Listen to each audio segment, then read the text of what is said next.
Hello again, whiskey friends. Welcome back to the Whiskey Rift Lounge. My name is Kelsey. So today, let's see if this little horsey is worth the hype and the money. This is talking about Blanton's single barrel, straight from the barrel. So let's get into this, friends, and let's see what we find out.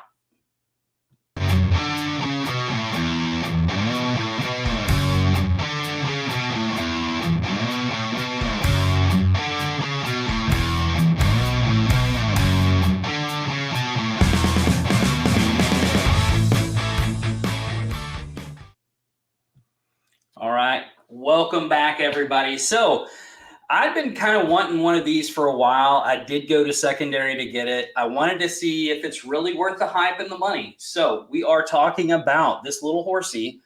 We're talking about is Blanton's straight from the barrel. As you can see, this is 122 proof. It is an export. So Japanese export. I did pay around $240 for this bottle. So let's check it out. Let's see if it's really worth the hype. Let's see if it's really worth the price. So let's look at the color of this thing. It's got a pretty nice gold color. It doesn't seem real viscous, which I'm not surprised by. Buffalo Trace doesn't tend to be that way, at least on the ones that I've had. Let's get into the nose. So right off the bat, I get a lot of oak. It's sweet, but it's not.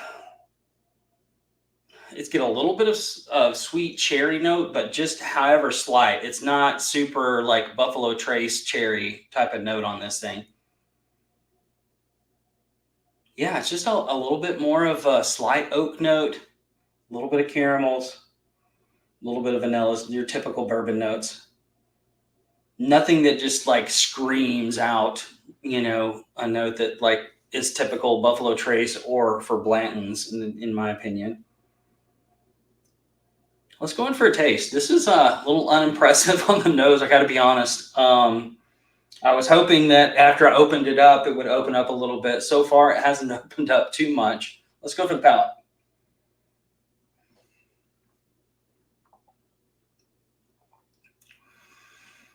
Ooh, she's spicy.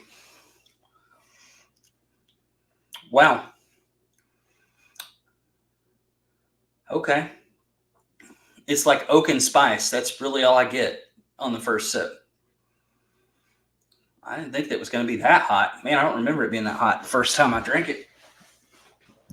This is not the first thing I've had either today. So, yeah, the oak is really what comes off as the one thing that really gravitates and takes hold of this palate. It's a little sweet up front, but then it goes right to the rye spice and oak. Let me go back to the nose and see what we're getting here, guys. A little bit more brown sugar after tasting it and then going back to the nose. And a little bit more fruit notes coming out as it's opened up a little bit. Let's go in for a second sip. I'm wondering if that was just a fluke on the first sip.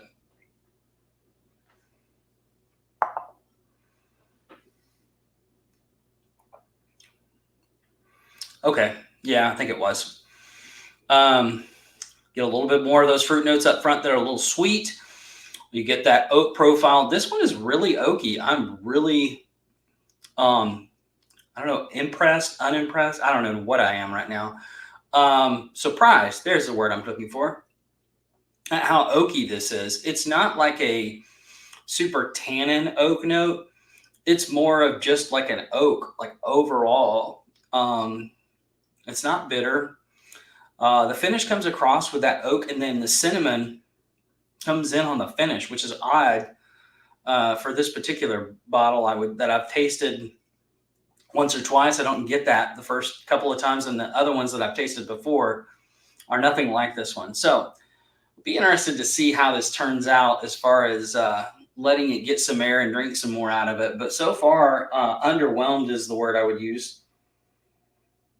It is getting sweeter on the nose the longer it sets, which I'm happy to hear that.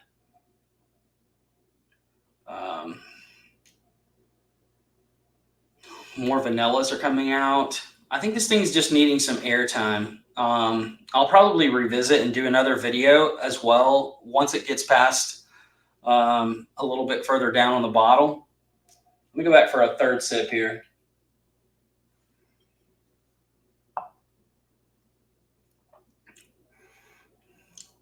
Not a lot up front. It's like mid palate and finish. It does have a longer finish than I remember the other ones having. The spice comes in after you get that initial hit, but it's more on towards the back of the mid palate, and then the finish obviously is towards the back as well. I'm impressed with the finish. I'll say that. It's got a really nice, like, cinnamony, oaky, really, really spicy finish. So, yes, is it worth the hype? In my opinion, no. Would I buy another one? Probably not. I would try somebody else's to make that decision for yourself if you want to pay. These have come down a little bit. Like, I think I paid $240 for this one. I've seen them as high as like $3+. Definitely not worth that. I think for me, a max, if I ever bought another one, which I don't plan to, I would be like at 200 max, maybe even like 175. I just don't think that it has the complexity nor the wow factor, at least. Now, these are single barrels, people. So granted, mine's not going to taste exactly like what you got unless you get the exact same bottle.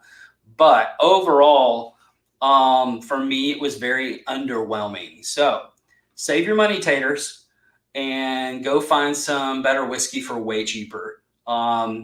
It's a disappointment for me.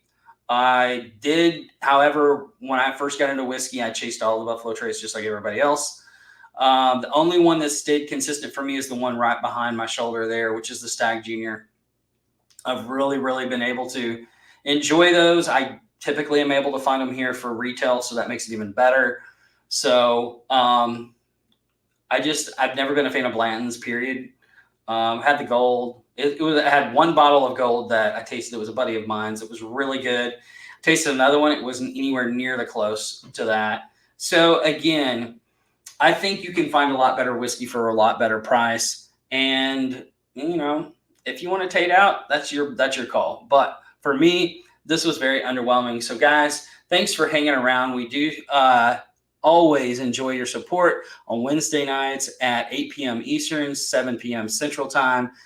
Thank you for all of our patrons that support us, as well as those who bought bottles. Thank you so much. We've got some more fun stuff coming your way. So make sure you guys stick around and hang out with us on Wednesday nights.